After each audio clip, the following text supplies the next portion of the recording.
धुरंधर। ये movie franchise आज 3,000 करोड़ रुपए से ज्यादा का कलेक्शन कर चुकी है।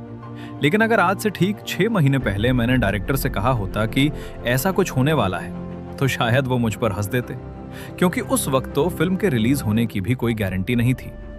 धुरंधर को यहां तक पहुंचने के लिए जितने संघर्षों से गुजरना पड़ा है, वो किसी फिल्म की कहानी से कम नहीं है। लेकिन इस कहानी को शुरू करने से पहले आपको 2 लोगों के बारे में जानना होगा, आदित्य धर और रणवीर सिंह।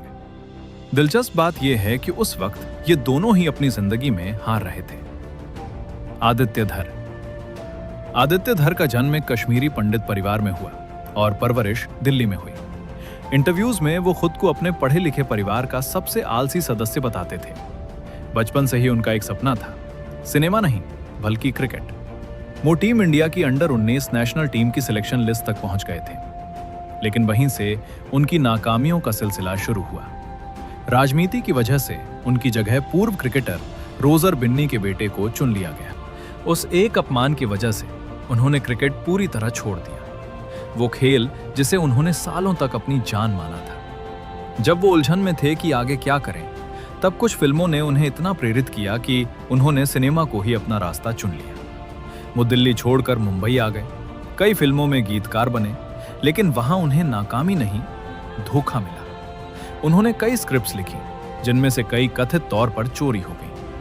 उन्होंने खुद एक बार मजाक में कहा था कि उनकी चोरी हुई कुछ स्क्रिप्ट्स बाद में 100 करोड़ रुपए की हिट फिल्में बनी। सालों के संघर्ष के बाद उनका पहला प्रोजेक्ट शुरू होने ही वाला था कि शूटिंग से कुछ दिन पहले प्रोडक्शन कंपनी पीछे हट गई। वजह, भारत ने उस वक्त पाकिस्तान पर सर्जिकल स्ट्राइक की थी और उनकी फिल्म में कई पाकिस्तानी कलाकार थे। लेकिन आदित्य धर ने हार नहीं मानी। उन्होंने सिर्फ 20 दिनों में एक नई स्क्रिप्ट लिखी और दूसरी कंपनी के पास गए। 2017 में प्रोजेक्ट अनाउंस हुआ और 2019 में फिल्म रिलीज हुई। जिस हमले ने उनकी पहली फिल्म रोकी थी, उसी पर उन्होंने यूरी बनाई, जिसने बॉक्स ऑफिस पर धमाका कर दिया। पर इस बड़ी कामयाबी के बाद भी आदित्य धर करीब 7 साल तक गायब रहे। इसकी वजह हम आगे बताएंगे, लेकिन अगले एंट्री होती है रणवीर सिंह। बाहर से रणवीर जितने रंगीन और एनर्जेटिक दिखते थे, अंदर से उनका करियर ढह रहा था।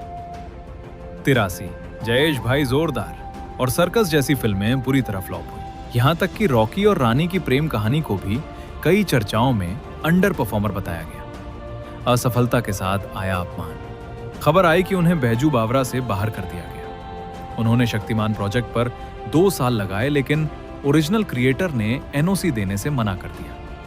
कहा जाता है कि रणवीर खुद कई बार दफ्तर गए, पर बात नहीं बनी। डॉन 3 में उनके नाम का ऐलान हुआ तो इंटरनेट पर उन्हें भयानक ट्रोल किया गया। जिस YRF ने उन्हें लॉन्च किया था, उसी ने कथित तौर पर उन्हें स्पाई यूनिवर्स की फिल्म देने से मना कर दिया। वहीं दूसरी तरफ आदित्य धर अपने dream project the immortal Ashwatthama के लिए भटक रहे थे। बजट इतना बड़ा था कि कोई रिस्क लेने को तैयार नहीं था। दोनों को एक हिट की सख्त जरूरत थी। तभी ये दोनों मिले और धुरंधर तय हुई। इस फिल्म को सिर्फ 16 महीनों में शूट किया गया, लेकिन वो 16 महीने किसी नरक से कम नहीं थे। हर कदम पर मुश्किलें थी। कास्टिंग बार बार बदली, क्योंकि कोई भी एक्टर रणवीर के नीचे सपोर्टिंग रोल नहीं करना चाहता था। आमिर खान को अजय सान्याल के रोल के लिए चुना गया था, लेकिन उन्होंने मना कर दिया। बजट बढ़ता गया और प्रोड्यूसर जियो स्टूडियोज बीच में ही पीछे हट गया। तब आदित्य और रणवीर ने कथित तौर पर अपनी जेब से पैसा लगाकर फिल्म पूरी की। फिल्म रिलीज हुई, लेकिन हर तरफ नेगेटिव रिव्यूज थे। थिएटर खाली पड़े थे। सबको लगा फिल्म खत्म हो गई।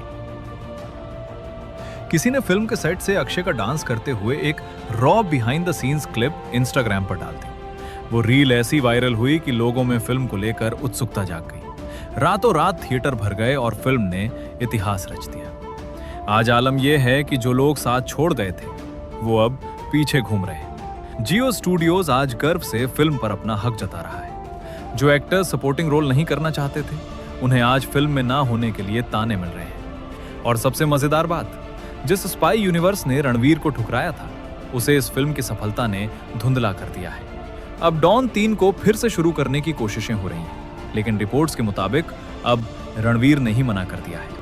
खबर है कि आदित्य धर अब रणवीर के साथ चंद्रगुप्त मौर्य पर आधारित एक ऐतिहासिक फिल्म की बात कर रहे हैं। जो लोग ईमानदारी से मेहनत करते हैं, उन्हें तकलीफ होगी, उनका अपमान होगा, उन्हें ठुकराया जाएगा और वो बार बार फेल होंगे।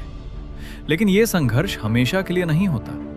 जब आप गिरकर उठना सीख जाते हैं तो पूरी दुनिया आपके कदमों में होती है।